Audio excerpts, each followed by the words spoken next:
दोस्तों, sure success की तरफ से आप सभी को मेरा एक बार प्यार भरा नमस्कार।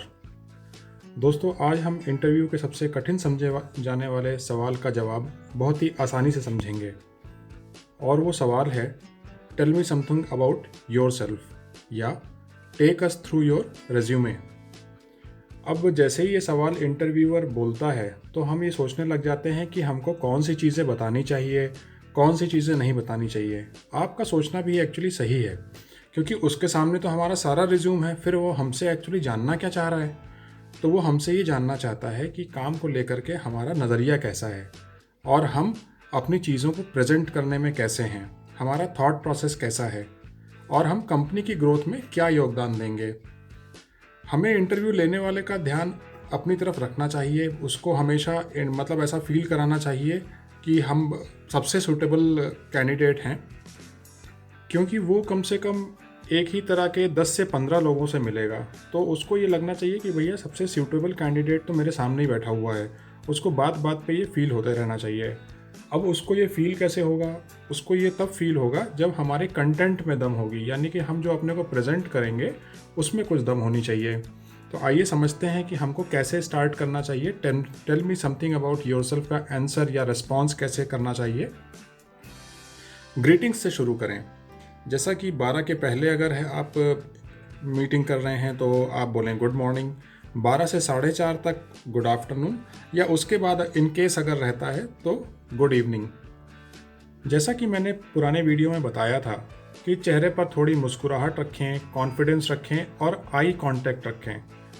आई कांटेक्ट और घूरने में या स्टेयरिंग में बहुत अंतर होता है, तो मुझे लगता है कि सभी लोग इस चीज़ को समझते होंगे। गुड मॉर्निंग कहना है या गुड आफ्टरनून कहना है, इसमें अक्सर मैं देखा है कि फ्रेशर्स हड़बड़ा जाते हैं। तो शुरुआत ऐसे करें, बहुत ही सिंपल, बिना हड़बड़ाए हुए। Good morning everyone. First of all, thank you for shortlisting me and thank you for providing an opportunity to talk about myself. जब आप ग्रेटिट्यूड एक्सप्रेस करते हैं तो इंटरव्यू लेने वाले को लगता है कि ये इंटरेस्टेड है, खूब कॉन्फिडेंट है और उसके ऊपर अच्छा इंप्रेशन पड़ता है। चेहरे पर से स्माइल ना गायब होने दें। स्माइल थोड़ी सी बनाए रखें और फिर उसके बाद में शुरुआत करें। प्राउडली अपना नाम बताएं। My name is Mohan Kumar और आई एम मोहन कुमार, दोनों ही चीज़ें सही हैं। कैंडिडेट्स गलती कहाँ करते हैं, थोड़ा सा कैजुअली ले लेते हैं, माई सेल्फ मोहन कुमार, या मान लीजिए अपने नाम के पहले मिस्टर या मिस लगा देते हैं, जैसे I am mister Mohan Kumar. अब फर्स्ट नेम ये शो करता है, जब आप फर्स्ट नेम सिर्फ बताते हैं तो ये शो करता है कि आप इस जॉब के लिए कम इंटरेस्टेड हैं या अपने बारे में कम बताना चाह रहे हैं। अब समय आता है कि आप अपनी क्वालिफिकेशन के बारे में बताएं, जैसे कि I have completed a bachelor's degree in science with specialisation in botany. ये सिंपल सा रखना है बिल्कुल इसको, क्योंकि आप फ्रेशर हैं, आपके पास बहुत ज़्यादा बताने के लिए नहीं है। और कॉलेज का नाम अगर कोई बहुत रिनोन्ड नहीं है तो उसको ना बताएं, और इसमें भी फिर शॉर्ट फॉर्म ना यूज़ करें, जैसे कि I am BSc from KKC, ऐसा तो बिल्कुल भी नहीं करें। अब चूंकि सारे जो फ्रेशर्स होंगे वो सब एक सी बात कहेंगे, किसी का कोई वर्क एक्सपीरियंस तो है नहीं, तो इसमें डिफरेंस लाने के लिए आप कोई सी अपनी अचीवमेंट की स्टोरी सुनाएं, जैसे I was a part of project on water conservation which was also appraised by technical education department. कोशिश करें कि अगर अचीवमेंट स्टोरी एम्प्लॉयर के काम से मिलती जुलती है तो ठीक है, अगर नहीं है तो उसका सीख या टेक अवे उससे रिलेट कर दें। जैसे कि मान लीजिए कि अगर आपका इंटरव्यू किसी टीम लीडर प्रोफाइल के लिए है तो ये बताएं कि उस प्रोजेक्ट में आपने अपने जूनियर्स को इन्वॉल्व किया था और समय से पहले प्रोजेक्ट पूरा किया था। एक खास बात और, अपना जब आप ग्रेजुएशन का बताएं या 12th का बताएं तो उसमें परसेंटेज या CGPA बताने की कोई खास ज़रूरत नहीं होती है, क्योंकि वो CV में आपके लिखा होता है। फिर उसके बाद एडिशनल क्वालिफिकेशन के बारे में बताएं, जैसे आई have completed a 6 months course on client relationship management. ठीक है, इस तरह से अपना अलग से कुछ बताएं, क्योंकि सारे के सारे फ्रेशर्स हैं, इसमें जो एडिशनल क्वालिफिकेशन होगी इससे काफ़ी अंतर आएगा। अपने को बताने के लिए कुछ अच्छे शब्दों का इस्तेमाल करें, जैसे I am hard working, result oriented and a team player. इसमें आप बहुत ऑथेंटिक रहें। अब ये अच्छे शब्द कहाँ से आएंगे? आप जिस जॉब के लिए इंटरव्यू देने गए हैं उसका जॉब डिस्क्रिप्शन आपको पेपर में साइट पे कहीं ना कहीं मिल जाएगा, उसे ध्यान से पढ़ें। उसमें जो प्रोफाइल मांगा हो वही वर्ड्स बहुत चतुराई से यूज़ करें, जैसे जॉब डिस्क्रिप्शन में अक्सर लिखा होता है, we are looking for young energetic team player, self starter and a go getter. अब ये 5 एडजेक्टिव जो हैं, इसको अपने कन्वर्सेशन में आप बहुत ही अच्छे से इस्तेमाल करें, काफ़ी अच्छा इंप्रेशन पड़ता है इससे। अब समय है हॉबीज़ बताने का। इसमें बताने के लिए ऐसा बताएं कि इसका आप प्रोफेशनली ज़रूर इसको कनेक्ट करें। जैसे, I am an athlete, I run 6 kilometres every day, this teaches me to be in discipline and keeps me fit. Hobbies को छोटा रखें क्योंकि इसका बहुत ज़्यादा रिलेट कर पाना अपने प्रोफेशनली मुश्किल होता है, तो इसको छोटा रखें। इसके बाद में अगर आपसे कोई फैमिली के बारे में पूछे तो ही बताएं, अदरवाइज कोई ज़रूरत नहीं है। ये लगभग आपका कंप्लीट हो जाता है यहाँ पे tell me something about yourself का जवाब। और क्लोजिंग करने के लिए बोलें, that is all from my side, thank you everyone. एक चीज़ ध्यान रखें कि इम्पॉर्टेंट पॉइंट्स को एक जगह पर लिख लें, सब कुछ ध्यान रखने की कोशिश ना करें, वरना कई चीज़ें मिस हो जाएंगी। जो इम्पॉर्टेंट चीज़ आप बताना चाह रहे होंगे वो मिस हो जाएगी। अपने सारे इंट्रोडक्शन का जो समय है वो बहुत ज़्यादा आप रखें तो 2 मिनट रखें। 2 मिनट से ज़्यादा अगर जाता है तो बोरिंग होने लग जाता है।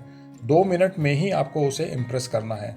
अगर इंटरव्यू में 1 से ज़्यादा लोग हैं तो सभी की तरफ थोड़ा थोड़ा सा देख करके और फिर अपने जो भी क्वेश्चंस हैं उसको अपन रिस्पॉन्ड करें। मान लीजिए कोई एक ही अगर व्यक्ति कोई एक ही इंटरव्यूअर अगर क्वेश्चन पूछ रहा है तो ऐसा ज़रूरी नहीं कि सारे जवाब हम उसको ही देख कर करें। अगर 3 लोग बैठे हैं तो बारी बारी सबकी तरफ देखें, थोड़ा सा आई कांटेक्ट करें, फिर दूसरे की तरफ देखें, फिर तीसरे की तरफ देखें। और चेहरे से जो कॉन्फिडेंस है वो गायब नहीं होना चाहिए, और बिल्कुल जो स्माइल है वो बिल्कुल भी गायब नहीं होनी चाहिए, क्योंकि ये स्माइल और कॉन्फिडेंस है वो ये हमको बताता है कि ये किसी भी परिस्थिति में घबराएगा नहीं। ये नया ज़रूर है लेकिन ये बहुत कॉन्फिडेंट है। ये एक बहुत ही पावरफुल इंट्रोडक्शन है, या tell me something about yourself का बहुत ही बढ़िया आंसर है। ये आपको आपके पूरे करियर में काम आएगा। इसको आप रिफाइन करते रहिएगा। जैसे आपको वर्क एक्सपीरियंस होता जाएगा तो उसको चेंज करना रहेगा आपको।